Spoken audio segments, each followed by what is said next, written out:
자, 그러면 우리 두 번째 브루셀라증 보도록 할까요? 브루셀라증.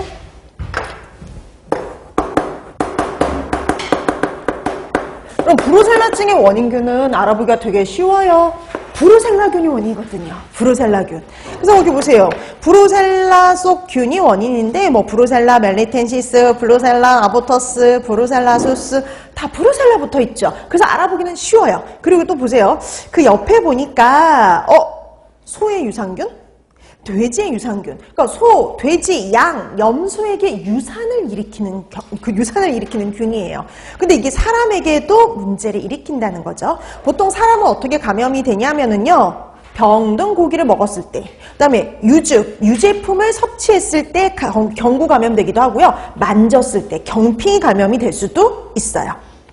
근데 아까 그랬잖아요. 양, 염소, 소, 돼지 같은 애들한테, 그러니까 가축한테, 동물에게 유산을 일으키는 균입니다. 유산을.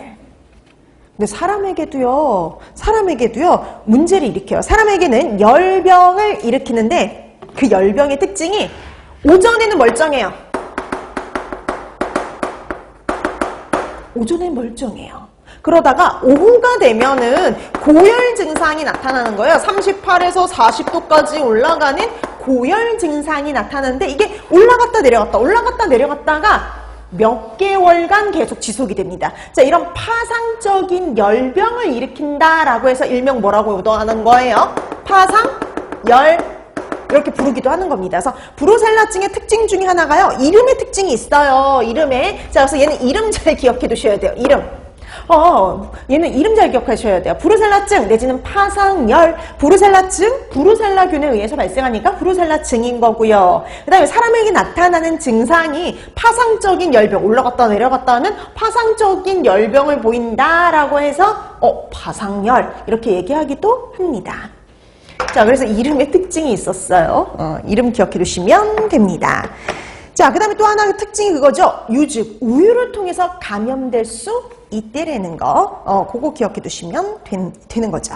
자, 그래서 우리 거기 옆에 있는 거 한번 보면은요, 그 프린트에 있는 거 보면, 브루셀라균에 의해서 발생하는 거, 브루셀라증이죠. 다른 말로 뭐라고도 해요? 파상열. 꼭 기억해 두셔야 됩니다.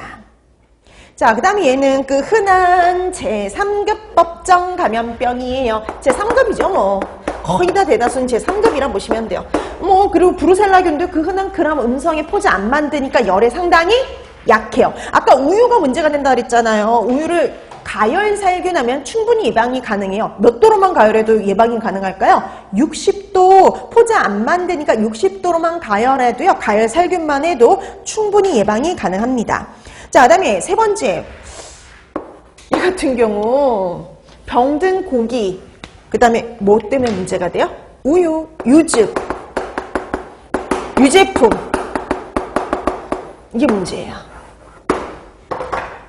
유제품에 의해서 경구 감염될 수가 있고요. 그 다음에 증상이 증상 정말 중요한데, 이게 시험 문제가 나왔을 때 증상이 빠진 적이 없어요. 자, 증상은 동물에게는 유산, 사람에게는 뭘 일으켜요?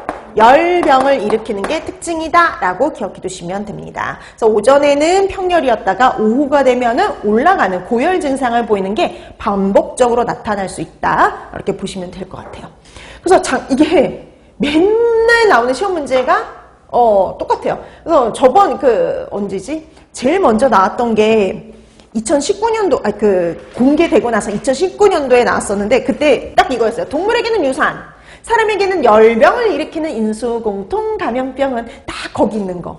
근데 작년에 또 나왔거든요. 그때는 조금 길어졌어요. 자, 우린 처음에는 동물에게는 유산 이랬잖아요. 이번엔 좀 구체적으로 줍니다. 소, 양, 돼지 이런 가축에게 유산을 일으키고요. 사람에게는 유즙을 통해서 병든 고기, 그 다음에 유즙을 통해서 감염이 되어서 열병을 일으키는 인수공통 감염병은 이렇게 해서요.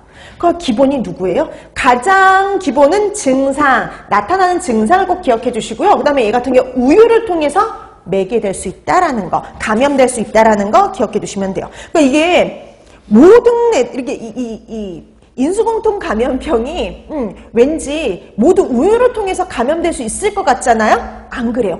탄저 같은 경우 우유를 통해서 감염되지 않거든요. 탄저균은 우유를 통해서 나오지 않아요. 그리고 유즙을 통해서 나오지 않기 때문에 그렇게 전파되지 않거든요. 근데 이렇게 우유를 통해서, 유즙을 통해서 전파 가능한 것 중에 하나가 바로 브루셀라입니다. 자, 그래서 브루셀라증 파상열, 그러면은요, 얘 같은 경우에는 우유, 유즙을 통해서 매개될 수가 있고요. 그 다음에 그 동물에게는 유산, 그리고 사람에게는 열병을 일으킨다라는 거 기억을 해두시면 돼요. 그리고 예전에는